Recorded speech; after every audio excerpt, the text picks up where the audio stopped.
संवेदनाओं ने दिलाई राहत। दमोह वृद्धाश्रम और रेलवे कर्मी की पत्नी के प्रयासों से भटकी वृद्धा लौटी अपने घर।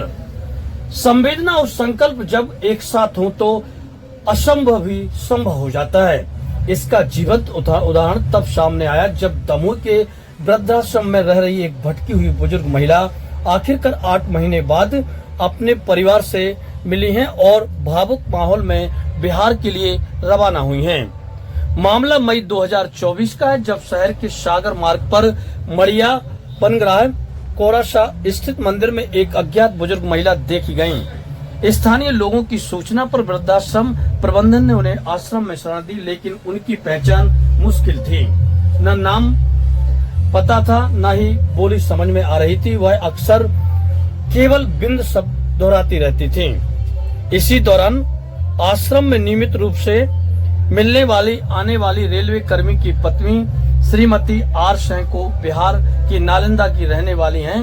उन्होंने उनकी बोली को पहचान लिया और यह मंगही बोली है और बिंद नालंदा जिले के एक क्षेत्र का नाम है।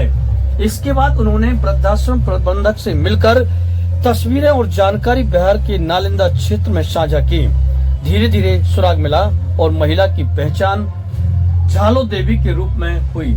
परिजन भाई देवशंकर और नाती ने फोटो देखकर उन्हें पहचान लिया और दमोह पहुंचे। वीडियो कॉल के जरिए भी पहचान पक्की होने के बाद आवश्यक दस्तावेज दिखाकर वृद्धा को अपने साथ ले गए। इस दौरान आश्रम में भावुक दृश्य देखने को मिले। आंखों में खुशी के आंसू थे और दिलों में सुकून। परिजनों ने बताया कि झालो देवी भूलने की बीमारी से पीड़ित हैं और पहले भी कई बार घर से भटक चुकी हैं। यहाँ तक कि दिल्ली में भी एक बार गुम हो चुकी थी।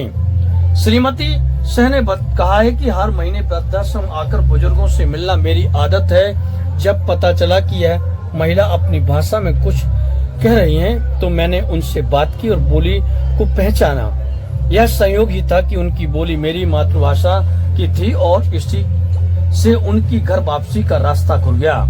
यह संवेदनशील घटना यह संदेश देती है कि थोड़ी सी संवेदना और सहयोग किसी की भी जिंदगी बदल सकती है और भटकी राह को सही मंजिल तक पहुंचा सकती है। चलिए गोपाल जी पूछिए। मैडम, आप वृद्धाश्रम आती हैं, रोज वृद्धों से मिलती हैं, क्या कारण है यहाँ आ गया मिलती हैं? बस मेरा यहाँ इनके चेहरे पे मुस्कुराहट लाना।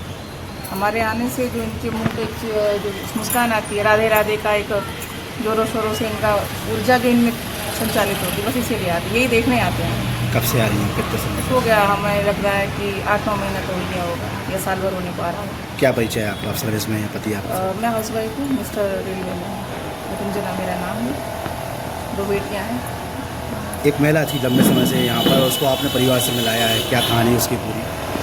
जी, मैं जैसे हर महीने आती हूँ, मैं और मेरी फ्रेंड वो दोनों आए और यहाँ के भाई साहब जो सेवा करते हैं उन्होंने पूछा कि देखिए थोड़ी बेचैन सी है, इनकी भाषा हम समझ नहीं पा रहे हैं। कोइंसिडेंटली मैंने बात जब करनी शुरू की तो उनका जो 2-3 लैंग्वेज का टच था वो हमारे इधर मगही नालंदा डिस्ट्रिक्ट की, तो हमारा कन्वर्सेशन हुआ। तो पहले उन्होंने हिंदी बोला, हमने वहाँ पूरा सर्कुलेट कराया हर व्हाट्सएप ग्रुप पे, बट वहाँ से कोई रिस्पॉन्स नहीं आया। आफ्टर 6-7 मंथ उनको फिर शायद मेमोरी उनकी थोड़ी सी आई, तो इस बार आई तो उन्होंने अपने भाई का नाम और अपने भाई का गांव बताया। तो फिर विदिन 20 मिनट्स इनका डिटेक्ट कर लिए, इनका मतलब रिलेटिव को कॉन्टैक्ट नंबर मिल गया, तो कॉन्टैक्ट किया हमने। फिर इनके बच्चों तक पहुँचे, बच्चों को मोटिवेट किया, समझाया, उनकी जिम्मेदारियाँ बताई, तो वो आए। और साटी भाई साहब का इसमें बहुत सहयोग रहा हर तरह से। अभी वो चली गई, कल ही उन रवाना हुई हैं। क्या नाम लगती है? रंजना सिंह, हस्बैंड में? रंजीत सिंह केसरी।